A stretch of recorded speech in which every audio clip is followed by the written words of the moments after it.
Hello friends and welcome to the EPG Pathshala. I am Nilofer Bharucha, adjunct faculty in the Department of English and the director and scientist in charge of the COHAB IDC, the Constructions of Home and Belonging and Indian Diaspora Center at the University of Mumbai. Today I am going to talk to you about the emergence and development of diaspora studies. This is a module which has been written for you by Johann Salazar. Diaspora has become an important aspect of academic studies today, and it has been offered as modules or as independent courses by universities in India and around the world. However, it is important to know the beginnings of this academic study, to know how this branch of study emerged, what are the theoretical concepts behind this branch of study. So this is what the talk today is going to help you to understand. Let us start with the word diaspora itself. It has its origin in the ancient Greek word speiro, meaning to sow or to disperse. While the earliest occurrence of the word diaspora has been traced to its use by Sophocles, Herodotus and Thucydides in the 5th century BC, its more modern interpretation is more closely linked to its use in the Jewish tradition. Today, the word diaspora has a much wider application. It is used to describe a number of groups, situations and processes that are implicated in cross-border migrations. While the term diaspora has a long history, its use in the social sciences is more recent. One of the earliest appearances, Dufa points out, is in 1931 in the America Encyclopedia of Social Sciences, where a historian named Simon Dubnoff, who authored the entry on diaspora, tried to demonstrate that its use could go beyond the religious meaning. However, despite attempts by scholars to take forward this broadened definition, it continued to have a largely religious meaning up till the 1950s. One possible explanation for this is that prior to the 1960s, migrants were expected to give up their old identity and assimilate into the culture of their new home. The notion of diaspora caught between two cultures is recent. By the 1960s, newspapers and dictionaries began to accept a wider usage of the term. Despite this, it was a long time before the term entered the social science vocabulary. We can think about 4 phases in the development of diaspora studies. It is only in the 1960s and 70s that we see the emergence of diaspora studies with an exponential growth in the interest in the concept. This interest can be seen from the rise in the incidence of diaspora as a keyword, from only once or twice a year use in dissertations to about 13 times a year in the late 1980s and nearly 130 times a year in 2001 alone. This is from information given to us by Brubaker. Robin Cohen tries to draw out a chronology of diaspora studies by identifying 4 phases that the discipline has passed through. In the first phase, the concept of diaspora is strongly tied to the Jewish prototype, and scholars are focused on studying groups that closely resemble this model. The second stage represents a move away from a definition of diaspora linked with victimhood to include a number of groups that lived outside of their country of origin and had an engagement with their homeland. The third stage sees a further broadening of the definition that resulted from scholars questioning these concepts, which were used to frame the broader concept of diaspora. Realizing that the concept may lose its potential as an analytical category, the fourth stage makes an attempt to reclaim it. We shall look at each of these stages in more detail. The prototypical diaspora. In the first phase that Cohen calls the prototypical diaspora, a phase which comprises the 1960s to the 1970s, the term diaspora still carries the weight of its religious meaning and is limited to describing certain dispersed groups, particularly the Jews, Greeks and Armenians, who are considered to be the classic diasporas. Gradually, others like the Africans and Irish also began to be studied under the ambit of the concept of diaspora. These These groups whose displacement is characterized by a moment or period of trauma that caused their initial dispersion from their homeland was the focus of diaspora studies in this first phase. Cohen calls these victim diasporas, which are categorized by two important features. The first, traumatic exit from the homeland, and second, the centrality of the homeland for the group. Now we come to broadening the scope of the diaspora. This is the second phase. This extends from the 1980s to mid-1990s and witnessed a broadening of the scope of diaspora studies. As scholars began to realize there were a number of groups besides the prototypical victim diasporas that were encountering similar situations, either being compelled to leave or voluntarily leaving their homelands or not being accepted in the places they had settled in. This concept of the diaspora thus expanded to include different categories of people like expatriates,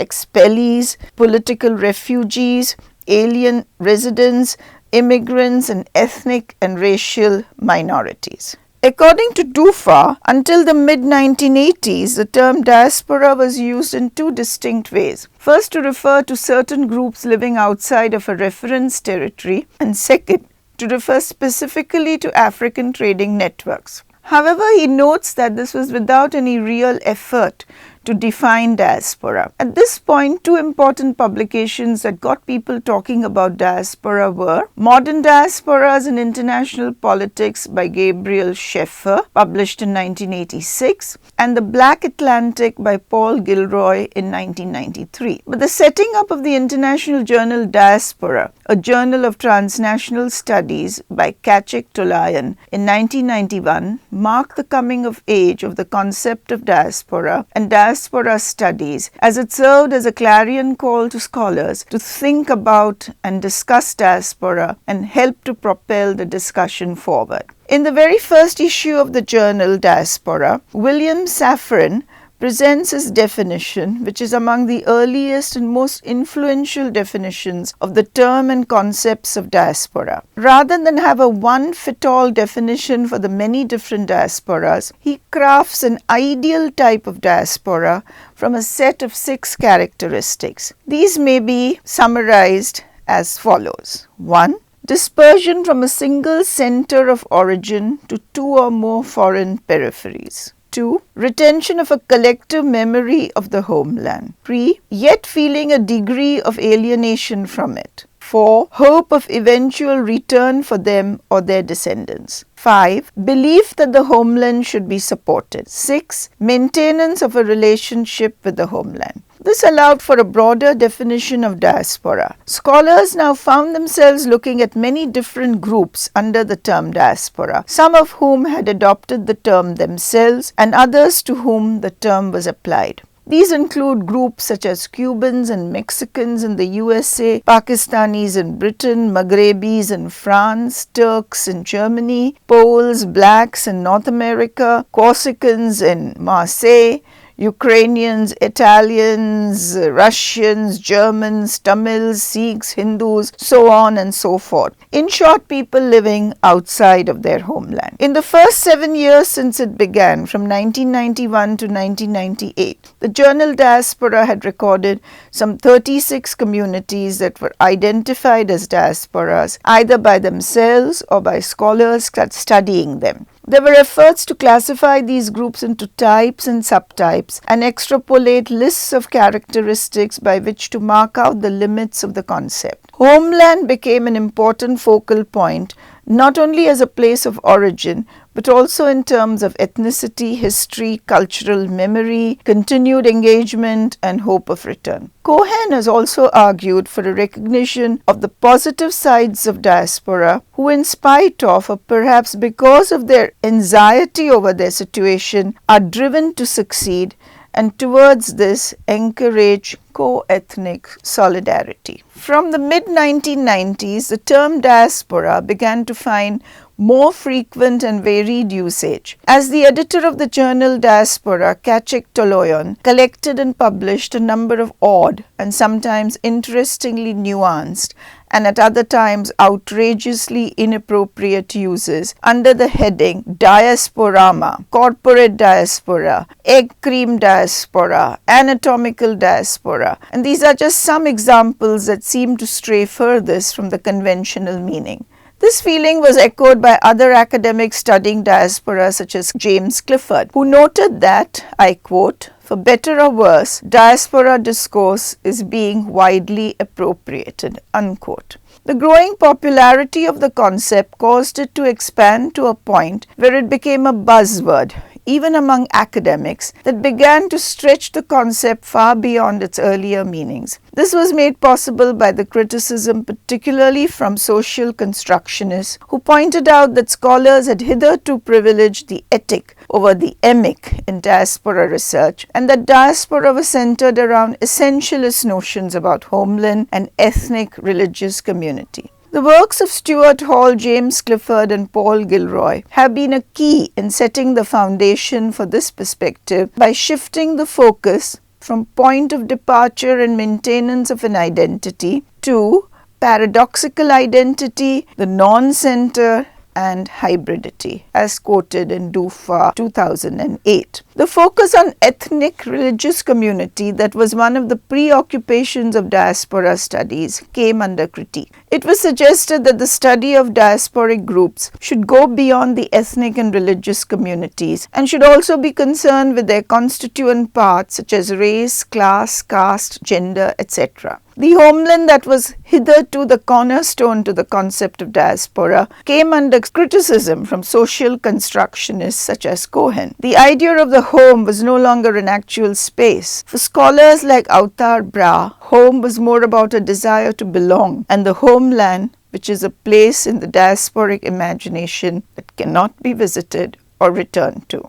An important usage of diaspora in this regard is its use to refer to queer or gay diasporas. As Toloyon explains in an interview with Robin Cohen, those people who identified as gay, lesbian, queer might be forced to immigrate to escape harsh social conditions and law, and when this is not possible, they are forced to go underground. It therefore becomes possible now to talk about diaspora without migration, since this is also a kind of displacement, and the people so displaced can also be considered the diaspora. In his article titled The Diaspora, Rogers Bakers in 2005 points out that the concept of diaspora has been dispersed and that the broadening of the concept to include more and more groups runs the risk of rendering the concept useless as an analytical tool. He says, if everyone is diasporic, then no one is distinctively so. The sentiment is reflected by others such as Robin Cohen and Lily Cho, who see this watering down of the concept as a threat to its efficacy as a working concept. But with this recognition that diaspora has traveled so extensively and so easily across definitional and disciplinary boundaries that it risks losing any but the broadest and most general of meanings, there is also an effort in the 2000s. This sentiment is reflected by others such as Robin Cohen and Lily Cho, who see this watering down of the concept as a threat to its efficacy as a workable concept. But with this recognition that diaspora has traveled so extensively and so easily across definitional and disciplinary boundaries that it risks losing any but the most general of meanings, there is also an effort in the 21st century to retain meaning in the concept of diaspora by considering the social constructionist critiques and finding a middle ground. Cohen calls this period the Consolidation Phase. Safran, looking at the notion of homeland, finds that the more rigid understanding of it has given way to softer notions like, I quote, found home. Moreover, as life in the diaspora becomes more secure, both physically and emotionally, there is a need felt for identifying with the homeland elsewhere. Cho's solution is to think of diasporas not as an object of analysis, but rather as a condition of subjectivity. In this way, she draws attention to the conditions that give rise to diasporas, particularly the relationship to power, whether that is power which diasporas are struggling towards or struggling against. Schofield, 2006, draws parallel between social movements and the formation of diasporas and uses literature on social movements to gain insights and to understand diasporas. Similarly, Chariandi in 2006 sees in diaspora a subversive tactic by which marginalized communities can challenge their subordinate status. Let us look at some more conceptual explorations. With the broadening of the definition of the concept, there is also a shift from negative associations with the terms such as exile, loss and suffering to more positive connotations such as opportunity and mobility. Or to use an often cited quote by Tolleyan, where once there was displacement, now there is diaspora. Mishra in 2006 has a focus which is more on diaspora criticism. He doesn't attempt a chronological mapping of diaspora studies, but instead identifies 3 nodes around which scholarship on diaspora has centered. For him, these 3 nodes were formed out of 2 shifts in the thinking of diaspora. The first shift moves away from thinking about diaspora with reference to their countries of origin and destination. The second shift moves towards a more specific and contextualized study of diasporas. He calls the resulting nodes scenes of exemplification, namely the scene of dual territory, the scene of situational laterality, and the scene of archival specificity. However, he is quick to point out that these scenes do not constitute neat temporal blocks, rather they intersect across the same temporal axis, and some participants end up contributing to more than one. You can look up the references for these quotations in Mishra 2006. In the scene of dual territory, scholars focus on the split between the homeland and the hostland, treating these as stable entities and seeing diasporic groups as being suspended between the two in a way that they are living without belonging to one and belonging without living in the other, as noted by Mishra again in 2006. Scholars in this scene are involved in broadly 3 projects. The first is to try to identify a new kind of being that makes up a diaspora, an uprooted ethnic cluster that fluctuates between the homeland and the hostland. The second is to identify, organize and categorize the characteristics of these clusters. And the third, to study the role of memory through the use of social, cultural and aesthetic practices of the cluster in the formation of their identity and their linkages between the homeland and hostland. This premise of a well-bounded homeland and hostland with a diaspora caught in between didn't sit well with some scholars. The upsetting of the premise is what Mishra, again in 2006, sees as creating an epistemic rift. In the second scene, the scene of situational laterality, homogenized, circumscribed and nationalized territories no longer function as privileged reference for identity formation, as noted by Mishra. Instead, diasporic identity is seen as being the result of a process of becoming that is specific to the situation in which it arises. Therefore, in this scene, a territory defined by a geopolitical boundary is not necessary for the formation of identity of diaspora. This makes it possible to account for multi-local diasporas. The third is the scene of archival specificity. It draws on both the previous scenes with one major difference. In this scene, scholars are no longer interested in developing general theories of diaspora, but busy themselves with performing what Mishra has called archaeology on specific diasporas. This comes with a recognition that the idealist scenarios presented in the earlier scenes needs to be questioned and critiqued through the study of individual histories of specific diasporas. For Mishra, this recognition marks the second epistemic reef in the diaspora criticism. When looking at the evolution of diaspora studies and the changes that have occurred in the meaning and usage of the term, it is important that we look at the conscious and intentional efforts to avoid its use altogether. While this is much more difficult to trace since the term is being avoided, it is important that we mention this here since it also contributes to the diaspora studies. Let us talk about diasporas and borderlands. One situation where the word diaspora is not considered to be the most apt, even if it is technically correct, is when two countries, the homeland and the hostland, share a common border. When dealing with transnational migrations, diaspora overlaps with the concept of borderland.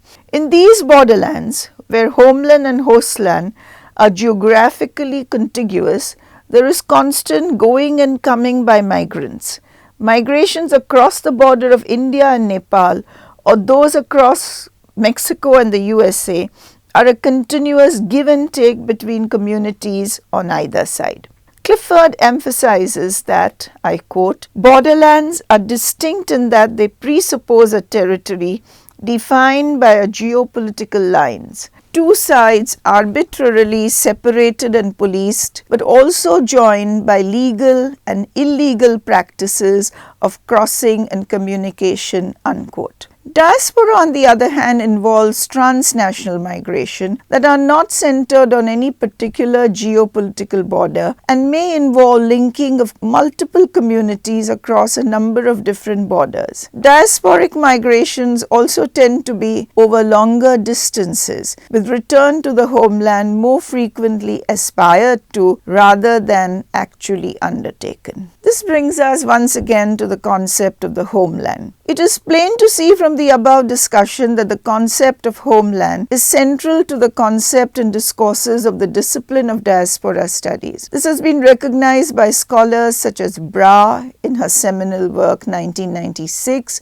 who notes that diaspora embodies a subtext of home. And Tolayan in 2012 writes that in his mapping of diaspora studies, he sees it as one of the three formative binaries, the other two being dispersion diaspora and subjective objective. The homeland has been a persistent defining characteristic of diasporas. However, the understanding of homeland and the relationship that the diaspora has with it has undergone significant change in the evolution of diaspora studies. In earlier approaches to migration, where migrants were expected to assimilate with their host country, there was no conceptualizing of homeland and therefore also no talk of diaspora because it was seen as merely a point of origin. However, scholars began to realize that migration did not sever ties that people had to their countries of origin. This resulted in attempts to understand and theorize these relationships between diasporas and their homelands. As we have seen,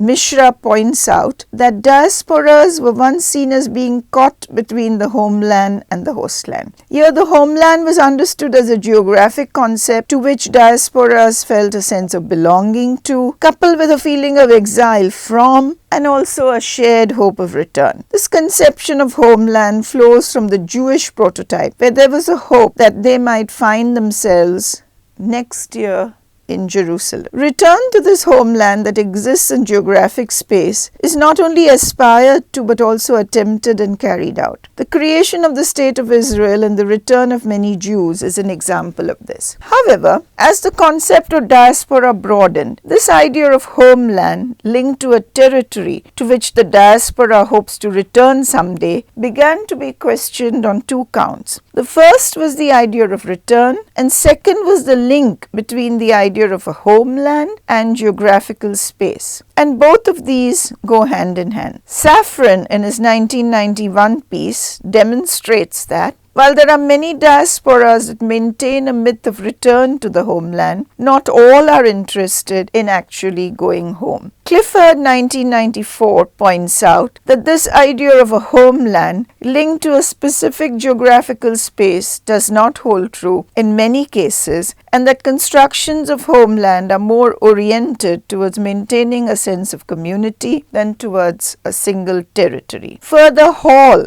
in 1990 has pointed out that the current age is characterized by hybridity. This means that it is possible for people to comfortably maintain hybrid identities of belonging to their new home and also to the homeland. Another significant contribution in this regard was the idea of a homing desire suggested by Bra, who argues that, I quote, "The concept of diaspora offers a critique of discourse of fixed origins while taking into account a homing desire as distinct from a desire for a homeland," unquote. Thus, we see that the concept of the homeland has undergone much change in the history of diaspora studies. Moreover, the experiences of different diasporic groups and individuals with regard to their relationship with the homeland have been very different. It is for these reasons that Tolleyan warns that we must be careful not to locate the diasporic's home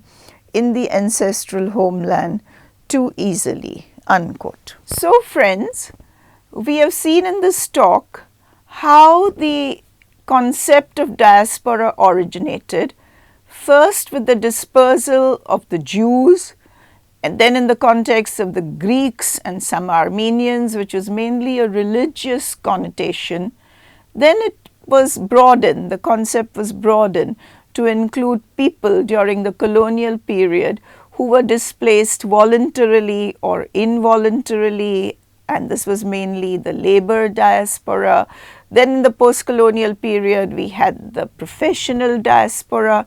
So from being a very narrow concept, the concept of diaspora has now, according to some critics, become overbroad, because it under its nomenclature, under this nomenclature of diaspora, we have so many possibilities. We have exiles, we have refugees, we have the gay diaspora, or what is also called the queer diaspora, where people are not necessarily in a geographical diaspora but are displaced because of their sexual identities. So diaspora has become a kind of an umbrella word today.